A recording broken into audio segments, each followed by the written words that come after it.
ជំរាបសួរបងប្អូននេះគឺជាហាងចេញមាសនៅថ្ងៃទី19ខែមករាឆ្នាំ2025នៅពេលដែលប្រព័ន្ធសេដ្ឋកិច្ចមួយចាប់ផ្ដើមប្រេះស្រាំខ្ញុំចង់ជំរាបជូនបងប្អូននៅតាមវីដេអូសិនខ្ញុំនិយាយឲ្យបានជ័យចំណេះនៅពេលដែលប្រព័ន្ធសេដ្ឋកិច្ចមួយចាប់ផ្ដើមប្រេះស្រាំមកបញ្ហាប្រឈមរបស់សេដ្ឋកិច្ចទាំងមូលតែម្ដងមិនថាផ្សារភាគហ៊ុនអចលនទ្រព្យធនាគារប្រាក់សោធនបទប្រាក់ខែទាំងអស់ហ្នឹងនឹងមានការកែប្រែទីផ្សារពិភពលោកដែលបងប្អូនកំពុងតែឃើញពឹងផ្អែកទៅលើវត្ថុមួយទេដើម្បីធ្វើឲ្យមានដំណើរការឡើងវិញគឺសញ្ញាប័ណ្ណបំណុលឬក៏ប័ណ្ណបំណុលហ្នឹងឯងប៉ុន្តែបច្ចុប្បន្ននេះយើងឃើញមានរង្វង់វឌ្ឍនៈ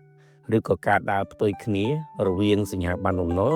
ជាមួយនឹងការទម្លាក់អត្រាការប្រាក់របស់ធនាគារកណ្ដាលតែធ្វើឲ្យមានការបារម្ភយ៉ាងខ្លាំងជាមួយនឹងប្រព័ន្ធសេដ្ឋកិច្ចរួមទាំងភូមិសាស្ត្រនយោបាយតែម្ដង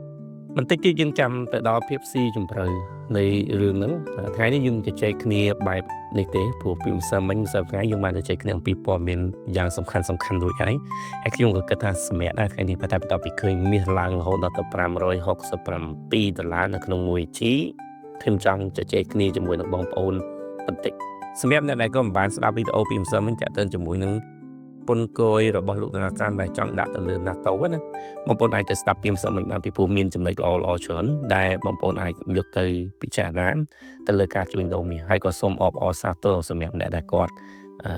ទិញមាសនៅក្នុងតម្លៃថ្លៃថ្ងៃនេះគឺគាត់លក់បានចំណេញហើយសម្រាប់អ្នកដែលគាត់ទុកមាសបានគឺថ្ងៃនេះក៏អាចនឹងបន្តឡើងបន្ថែមទៀតហើយស្អែកបន្តឡើងបន្ថែមទៀតហើយសុយទីផ្សារនៅក្នុងប្រទេសកម្ពុជាលក់ដំឡើងថ្លៃអាចទៅលក់ចំណេញបានទៀតក៏ថាបានដែរតែបើសិនយើងចង់ទុកតទៀតយើងបន្តទុកទៀតទៅព្រោះស្ថានភាពឥឡូវនេះពិតជាមានភាពច្របូកច្របល់ខ្លាំងមែនទែនក្រុមមនុស្សដែលមានលុយកំពុងតែទាមទារនៅភាពចាំបាច់ពីធនាគារកណ្ដាលរបស់សហរដ្ឋអាមេរិកខណៈដែលធនាគារកណ្ដាលសហរដ្ឋអាមេរិកកំពុងស្ថិតនៅក្នុងថ្នាំពុលដែលខ្លួនបានសាងណាត្រូវការកាត់បន្ថយអត្រាការប្រាក់អញ្ចឹងនៅក្នុងសម័យកាលអត្រាការប្រាក់អវិជ្ជមាននេះនៅពេលដែលមិនទាន់កំណត់នៅនិន្នាការហិរញ្ញវត្ថុច្បាស់លាស់លុយកំពុងតែហ៊ាចូលទៅក្នុងអ្វីដែលវាអាចធ្វើឲ្យពួកគេការពារផលប្រយោជន៍គេបានមួយចំណែកធំណាមិនដកលឿនទេដូចខ្ញុំជំរាបពីម្សិលមិញចូលទៅលើអចលនទ្រព្យទៅលើបណ្ដាប្រទេសផ្សេងមួយចំនួនតែគេមើលឃើញលំហូរនៃពាណិជ្ជកម្មលំហូរនៃសមត្ថភាពសេដ្ឋកិច្ចនយោបាយជាមួយនឹងកត្តារួមផ្សំនៃប្រព័ន្ធច្បាប់បើកចំហរបស់ប្រទេសនោះនឹងធ្វើឲ្យតម្លៃអចលនទ្រព្យឡើងកាលពីនេះវាអាចនឹងរត់ចូលទៅក្នុងទីផ្សារនៃលោហៈកម្រមានតាំងពីមាសប្រាក់ស្ពាន់ទង់ដែងជាដើមផ្លាទីនជាដើមនោះគឺជាអ្វីដែលយើងកំពុងតែឃើញតែយ៉ាងណាមិញវាពិតជាបានកើតឡើងមែនពីព្រោះពិភពអ្នក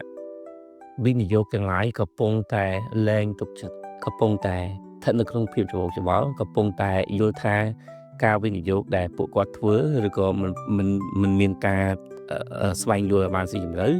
នឹងនាំមកនៅភាពខាតបង់តែម្ដងជាសម័យរបស់ពួកគេវិនិយោគទៅលើអ្វីដែលចំណេញនិងវិនិយោគទៅលើអ្វីដែលមានសុវត្ថិភាពរូបមន្តរបស់ពួកគេកាលពីកន្លងទៅគឺ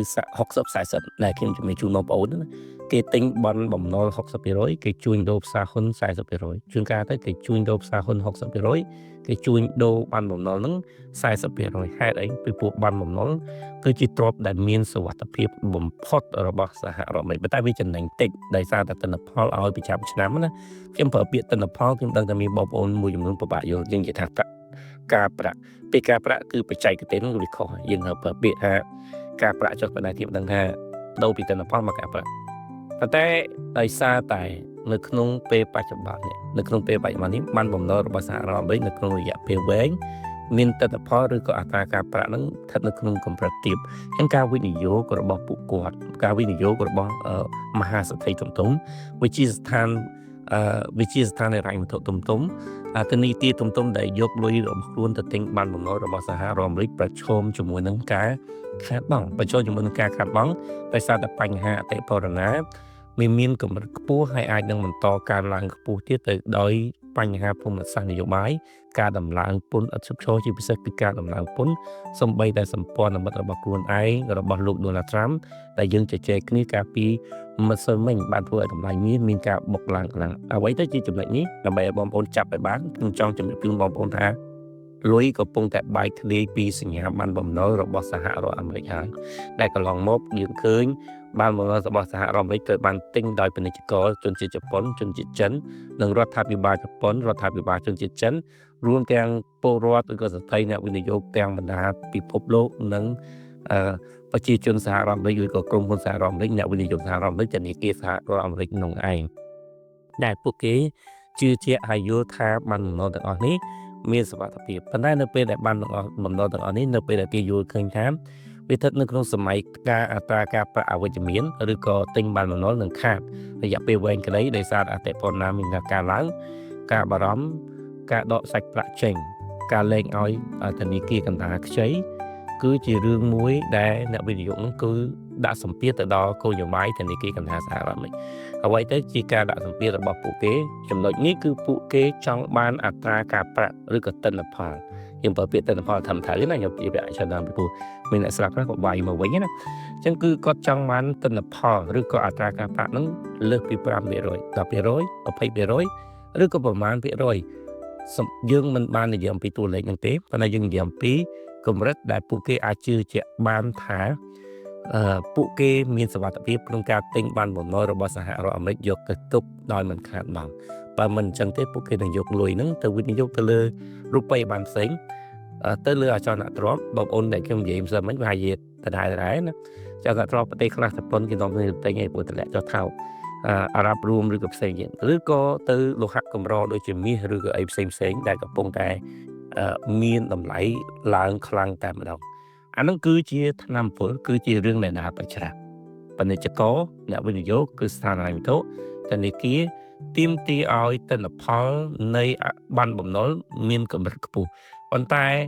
គោលនយោបាយបញ្ច្រាស់របស់រដ្ឋាភិបាលសហរដ្ឋអាមេរិកគឺអីគេគឺការទម្លាក់អត្រាការប្រាក់ឲ្យស្ថិតនៅក្នុងកម្រិតទាបឥឡូវនេះអត្រាការប្រាក់របស់សហរដ្ឋអាមេរិកកំពុងតែចុះមកបណ្ដើរទៅហើយសហរដ្ឋអាមេរិកត្រូវការខ្ចីលុយដើម្បីយកទៅអភិវឌ្ឍសេដ្ឋកិច្ចរបស់ខ្លួនពីពាណិជ្ជករនិងការជួយអំពីគ្រឹះស្ថានហិរញ្ញវត្ថុឬក៏ធនាគារផ្សេងយើងដឹងថាសេដ្ឋកិច្ចរបស់សហរដ្ឋអាមេរិកបច្ចុប្បន្នឬក៏សហរដ្ឋអាមេរិកបច្ចុប្បន្នគឺពិតជាត្រូវការលុយយើងអាចវាស់ស្ទង់តាមរយៈបរិមាណនៃការខ្ចីយើងរាប់តាំងពីឆ្នាំ2027បន្ទាប់ពីវិបត្តិបំណុលវិបត្តិអធ្យាស្រ័យបន្ទាប់ពីវិបត្តិហិរញ្ញវត្ថុគឺនៅក្នុងឆ្នាំ2007 2008បំណុលរបស់សហរដ្ឋអាមេរិកមានត្រឹមតែ 8.5 trillion តែបច្ចុប្បន្នយ៉ាងម៉េចបច្ចុប្បន្ននេះគឺបំណុលរបស់សហរដ្ឋអាមេរិកមានរហូតដល់ទៅ 38.5 trillion បន្តិចទៀតគឺ39ហើយបន្តិចទៀតគឺ40 trillion ស្មើនៅក្នុងពេលបច្ចុប្បន្នគឺ 125% នៃ GDP បន្តិចទៀតក៏នឹងឡើង 140% ឬក៏ 150% នៃ GDP របស់សហរដ្ឋអាមេរិកសហរដ្ឋអាមេរិកបង់អត្រាការប្រាក់ 1.8 trillion ប្រចាំឆ្នាំស្ទើរតែស្មើ2 trillion ទៅហើយប្រសិនបើកម្រិតអត្រាការប្រាក់នេះខ្ពស់មានថាមិនអាចកាត់បន្ថយអត្រាការប្រាក់បណ្ដោះឲ្យកម្រិតអត្រាការប្រាក់ខ្ពស់ទៅពេលដែលសហរដ្ឋអាមេរិកកំពុងតែត្រូវការខ្ចីលុយខ្លាំងណាហេតុអីក៏យើងនិយាយថាត្រូវការខ្ចីលុយខ្លាំងនៅក្នុងល្បឿននៃបំណុលរបស់សហរដ្ឋអាមេរិកកំពុងតែស្ថិតនៅក្នុងការព្រួយបារម្ភខ្លាំងពីព្រោះនៅក្នុង100ថ្ងៃសហរដ្ឋអាមេរិកត្រូវការខ្ចីលុយ1 trillion ជាង100ថ្ងៃត្រូវការខ្ចីលុយ1 trillion ជាងមិនទម្លាក់អត្រាការប្រាក់ទេមានន័យថាសហរដ្ឋអាមេរិកកំពុងតែខ្ចីបំណុលដែលមានអត្រាការប្រាក់ថ្លៃខ្លាំងហើយលុយសម្រាប់ទ្រទ្រង់បំណុលហ្នឹងពិតជាមានបញ្ហាសម្រាប់សេដ្ឋកិច្ចឬក៏ពិតជាមានបញ្ហាសម្រាប់សហរដ្ឋអាមេរិកមែនហើយសូម្បីតែវិជាស្ថាន Moody ដែលគេវាយតម្លៃបញ្ហាបំណុលរបស់សហរដ្ឋអាមេរិកក៏បានទម្លាក់បំណុលសហរដ្ឋអាមេរិកពីបំណុលដែលមានសមត្ថភាពទៅជាបំណុលដែលមានហានិភ័យតិចតួចដែរអញ្ចឹងយើងឃើញថាអ្នកវិនិយោគទាមទារឲ្យមានការដំឡើងអត្រាការប្រាក់ទាមទារឲ្យមានទិន្នផលខ្ពស់សម្រាប់ការលក់បានបំណុលរបស់សហរដ្ឋអាមេរិកស្របពេលដែលសហរដ្ឋអាមេរិកអត់លុយស្របពេលដែលសហរដ្ឋអាមេរិកមានអនុភាពសេដ្ឋកិច្ចស្របពេលដែលសហរដ្ឋអាមេរិកមាននយោបាយភូមិសាស្ត្រដែលបច្ចុប្បន្ននេះគោលនយោបាយសេដ្ឋកិច្ចទូទៅមិនថាខ្លួនឯងឬក៏សម្ព័ន្ធមិត្តរបស់ខ្លួនទេសុទ្ធតែមានភាពមិនស្មើភាពដែលសហរដ្ឋអាមេរិកជួញដូរអត់ចំណេញនាំចូលច្រើនជាងនាំចេញណាហើយសូម្បីតែមុខរបរជា Snow របស់ខ្លួនដែលជាសេវាកម្មនឹងកំពុងតែមានការប្រកួតប្រជែងយ៉ាងពិសេសពីចិនផងដែរអញ្ចឹងនេះគឺជារង្វង់មរណៈរដ្ឋាភិបាលមានលុយមានបំណុលច្រើនទៅការខ្ចីលុយច្រើនទៅទៀត ប៉ុន្តែអ្នកដែលឲ្យខ្ចីនោះជាអ្នកវិនិយោគទាំងឡាយតាមរយៈការលក់បំណុលហ្នឹងគាត់មិនឲ្យខ្ចីទេគាត់កំពុងតែខ្លាចគាត់កំពុងតែទាមទារឲ្យរដ្ឋាភិបាលនេះដំឡើងទិន្នផលឬក៏អត្រាបំណុលរបស់ពួកគេទៅពួកគេឲ្យខ្ចីហើយប្រសិនបើរដ្ឋាភិបាលដំឡើងអត្រាការប្រាក់រដ្ឋាភិបាលនឹងកាន់តែពិបាកសងដល់ពេលដែលរដ្ឋាភិបាលកាន់តែពិបាកសងរដ្ឋាភិបាលធ្វើម៉េចរដ្ឋាភិបាលបោះពុំលុយកាន់តែខ្ចីកាន់តែបោះពុំលុយហើយកាន់តែបោះពុំលុយស្របពេលដែលលោកដូណាល់ត្រាំមិនទាន់បានសម្រេចនៅគោលដៅរបស់លោកក្នុងការក្តោបភូមិសាស្ត្រនយោបាយក្នុងការក្តោបក្តាប់ប្រព័ន្ធសេដ្ឋកិច្ចមកវិញបង្ខំឲ្យមានការជួញដូរដែលមានផលចំណេញជាមួយនឹងសហរដ្ឋអាមេរិកឡើងមកវិញទេលទ្ធផលគឺដុល្លារកាន់តែធ្លាក់ហើយអតិផរណាកាន់តែធ្លាក់បន្ថែមនៅក្នុងចំណុចនេះលោកដូណាល់ត្រាំក៏ព្យាយាមវាយច្រើនចំណុចទី1ទាំងស្ថិរភាពនយោបាយទី2ទាំងគោលនយោបាយសេដ្ឋកិច្ចគាត់ព្យាយាមទម្លាក់អត្រាការប្រាក់ណាដើម្បីឲ្យមានការប្រកួតប្រជែងច្រើនដើម្បីឲ្យមានការផ្ដល់ហិរញ្ញប្បទានទៅលើម្ចាស់សហគ្រាសដែលគាត់ចង់រកស៊ីច្រើនដើម្បីឲ្យទំនិញរបស់សហរដ្ឋអាមេរិកថោកលក់ទៅប្រកួតប្រជែងជាមួយនឹងគេហើយគាត់ធ្វើភូមិសាស្ត្រនយោបាយដើម្បីឲ្យគេងាកមកជួញដូរជាមួយនឹងសហរដ្ឋអាមេរិកផ្ដល់ផលចំណេញឲ្យសហរដ្ឋអាមេរិកទិញសហរដ្ឋអាមេរិកច្រើនបង្កើតការងារសហរដ្ឋអាមេរិកច្រើនដូចគាត់និយាយណាតែអ្វីដែលយើងឃើញនៅក្នុងពេលបច្ចុប្បន្នអ្នកខ្ចីលុយហ្នឹងគាត់ចង់បានដំណើរចង់បានអត្រាការប្រាក់ខ្ពស់ហើយលោកដូណាល់ត្រាំគាត់ចង់បានអត្រាការប្រាក់ទាបអានោះគឺជាអីគេអានោះគឺជាភាពមិនច្បាស់លាស់នៃចរន្តសេដ្ឋកិច្ចដែលយើងកំពុងតែឃើញយើងហៅមួយម៉ាត់ទៀតគឺរង្វង់មរណៈនៃផ្សារនៃបានបំណុលរបស់សហរដ្ឋអាមេរិកដែលស្ថិតនៅក្នុងកម្រិតខ្ពស់តើសហរដ្ឋអាមេរិកនឹងឲ្យទិន្នផលគេខ្ពស់ហើយបន្តសងអត្រាការប្រាក់ខ្ពស់រហូតដល់គ្មានលទ្ធភាពចាប់ផ្ដើមមកពុំលុយឬក៏មានការកែប្រែនៅត្រង់ចំណុចនេះគ្មានអ្នកណាឆ្លើយបានទេហើយក៏គ្មានអ្នកណាប្រកាសដែរប្រសិនបើមានអ្នកឆ្លើយបានមានហត់ឡើងចឹងទេខ្ញុំនិយាយចឹងណាពីព្រោះដោយសារតែគោលនយោបាយមិនច្បាស់គោលនយោបាយច្បាស់បងប្អូនឮតែពាក្យគោលនយោបាយច្បាស់ស្អីគោលនយោបាយច្បាស់ក៏កំណត់ហ្នឹងសកម្មភាពរបស់លោកដំរាំលោតចេះជាភាពមិនច្បាស់អានោះគឺជាផ្នែកមួយបាទផ្នែកមួយទៀតគឺការកំណត់គោលនយោបាយច្បាស់ទោះបីជាអ្នកលោកដូណាល់ត្រាំក៏លោតទៅនេះលោតទៅឆ្វេងលោតទៅស្ដាំតែគោលនយោបាយសេដ្ឋកិច្ចសហរដ្ឋអាមេរិកមានឯករាជ្យភាពហើយមានការកំណត់ច្បាស់ថាអាចដើរនៅលើផ្លូវណាបានមួយណាយើងនឹងឃើញភាពនឹងរបស់អ្នកវិនិយោគនៅក្នុងពេលបច្ចុប្បន្នកើតឡើងប៉ុន្តែអត់ទេយើងឃើញធនាគារកណ្ដាលរបស់សហរដ្ឋអាមេរិកមានការភ័យខ្លាចធនាគារកណ្ដាលសហរដ្ឋអាមេរិកត្រូវបានគេប្រកាសសម្រាប់តែលោកជរំប៉ូវែលខ្លួនឯងណាក៏បាននិយាយថាត្រូវបានជ្រៀតជ្រែកដោយលោកដូណាល់ត្រាំតាមរយៈការដាក់បន្ទុកឬក៏ការកំណត់ទោសព្រហ្មទណ្ឌទៅលើការយកប្រាក់កសាងនៅអគាររបស់ធនាគារកណ្ដាលដែលគាត់យកឃើញតែចាស់ហើយលោកដូណាល់ត្រាំយកឃើញថាជាការចំណាយអត់ប្រយោជន៍ណាតែស្រុកគេគឺបែបហ្នឹងការចំណាយមិនត្រូវយកទៅសាងសង់អគារសម្រាប់ស្របពេលរដ្ឋាភិបាលខ្វះលុយអាហ្នឹងគឺនៅស្រុកគេគឺបែបហ្នឹងហើយអញ្ចឹងនៅពេលដែលវាមានរឿងបែបហ្នឹងគឺវាធ្វើឲ្យគេយល់ឃើញថាវាមិនមែនជារឿងរបស់លោកជរំប៉ូវែលទៅសាងអគារចាស់ៗឬក៏ជារឿងរបស់លោកជរំប៉ូវែលដែលមានបញ្ហាទោសព្រមតរវាគឺជារឿងរបស់លោកត្រាំជាមួយនឹងប្រព័ន្ធសេដ្ឋកិច្ចរបស់សហរដ្ឋអាមេរិកទាំងមូលតែម្ដងហើយវាកើតឡើងតាមរយៈការជឿជ្រែកផ្ទៃក្នុងនៃការសម្រេចចិត្តទៅលើគោលនយោបាយរបស់ធនាគារកណ្ដាលសហរដ្ឋអាមេរិកនេះគឺជារឿងដែលកំពុងតែកើតហើយវាកំពុងតែបង្កើតតែភាពភ័យខ្លាចហ្នឹងអញ្ចឹងសង្ឃឹមថាបងប្អូនយល់ថាអ្វីដែលបងប្អូនកំពុងតែឃើញគឺជារង្វង់មរណៈនៃការភ័យខ្លាចដែលអ្នកវិនិយោគទាំងឡាយគាត់ពិបាកយល់គាត់ពិបាកស្មានថាវាមានរឿងអីកើតឡើងបន្តទៅទៀតអ្វីដែលគាត់គួរតែធ្វើបានឬក៏កាត់នៅផលចំណេញរបស់ពួកគាត់គឺចាប់តាមបំផ្លាស់លុយរបស់គាត់មួយចំនួនចូលទៅមាសឬក៏ចូលអីផ្សេងហើយដូចខ្ញុំនិយាយប្រាប់បងប្អូនសិនមិញថាមាសនៅក្នុងពេលបច្ចុប្បន្នវាលែងខ្វល់ពីរឿងបច្ចេកទេស RSI overbought អីទៀតហើយ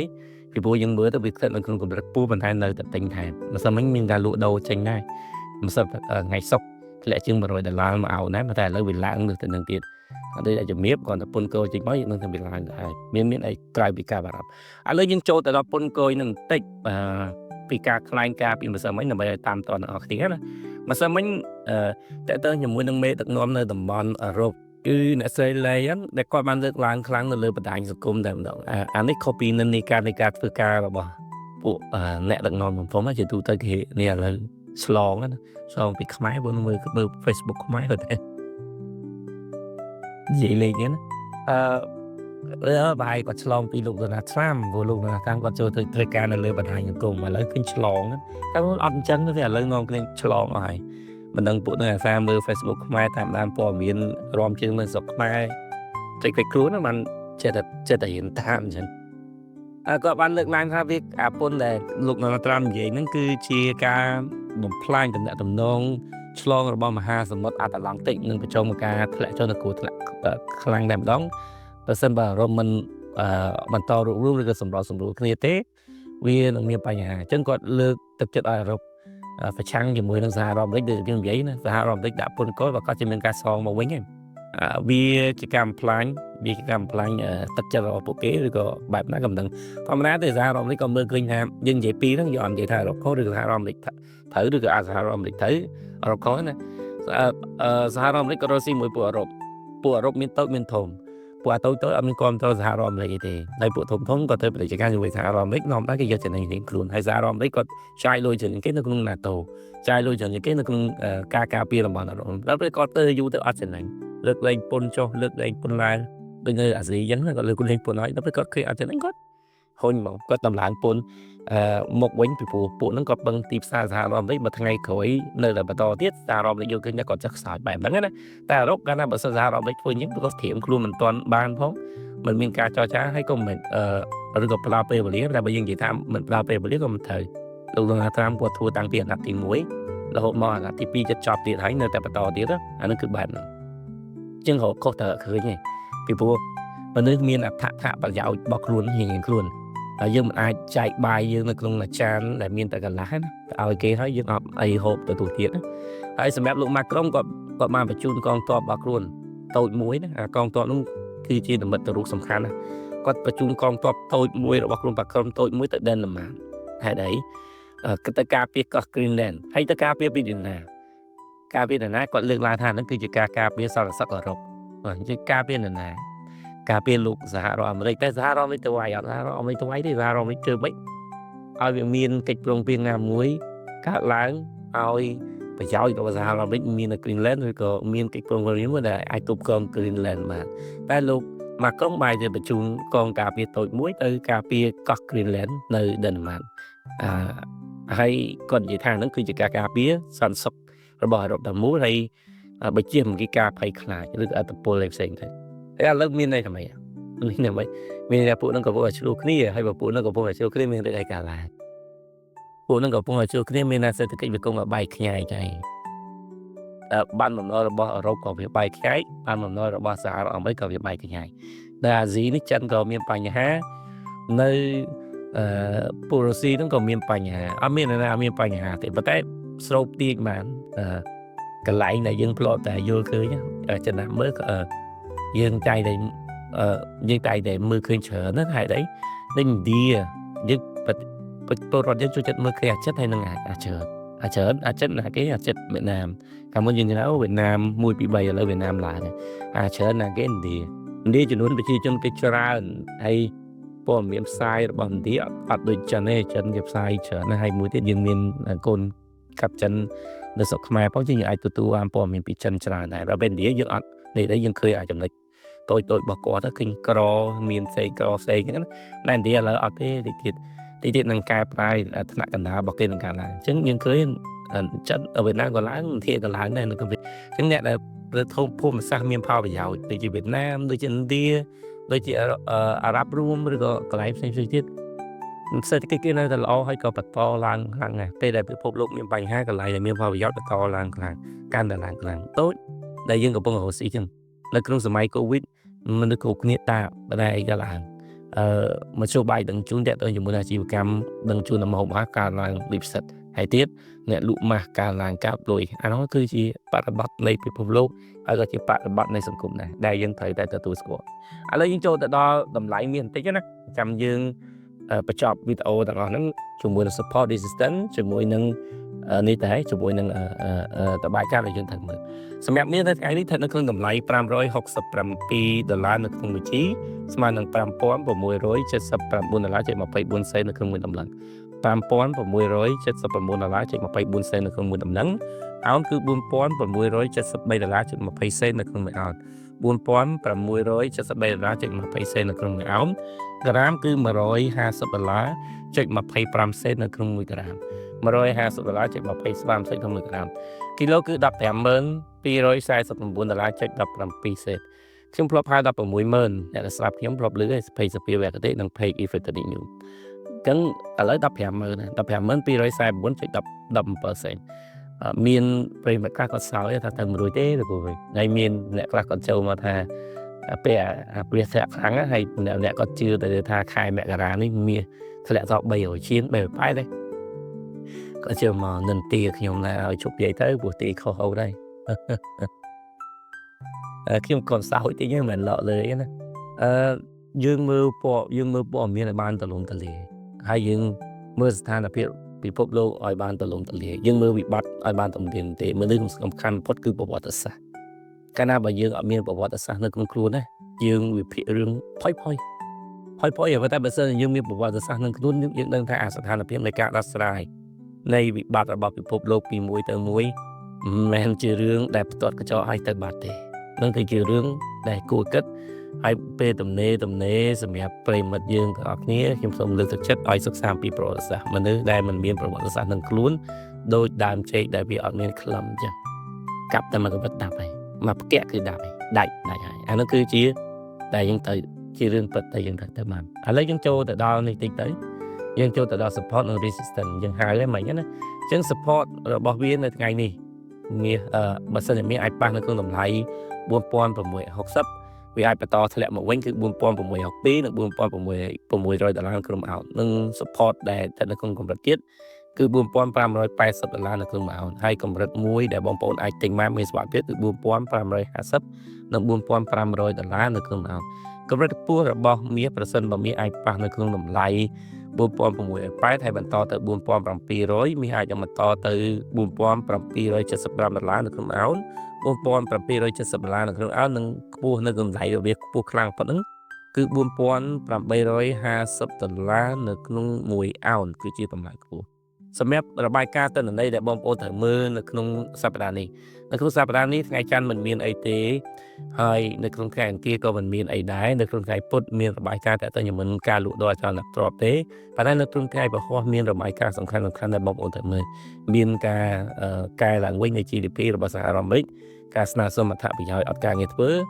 និងប្រាក់ចំណូលរបស់ប្រជាជនសហរដ្ឋអាមេរិកជាពិសេសគឺរបាយការណ៍សំខាន់តែម្ដង PCA ដែលអាចធ្វើឲ្យតម្លៃមានប្រែប្រួលបន្តិចឬក៏ការឡើងហៅលេងបានសម្រាប់របាយការណ៍ PCA ហើយតើតើជាមួយនឹងថ្ងៃសុក្រក៏មានទិន្នន័យសំខាន់ដែរគឺទិន្នន័យតើជាមួយនឹងអារម្មណ៍របស់អ្នកទិញជាមួយសេវាកម្មរបស់សហរដ្ឋអាមេរិកនិងឧស្សាហកម្មរបស់សហរដ្ឋអាមេរិកនេះគឺជាអ្វីដែលខ្ញុំអាចជម្រាបជូនបងប្អូនបាននៅក្នុងថ្ងៃទី19ខែមករាឆ្នាំ2026សូមអរគុណសូមជម្រាបលា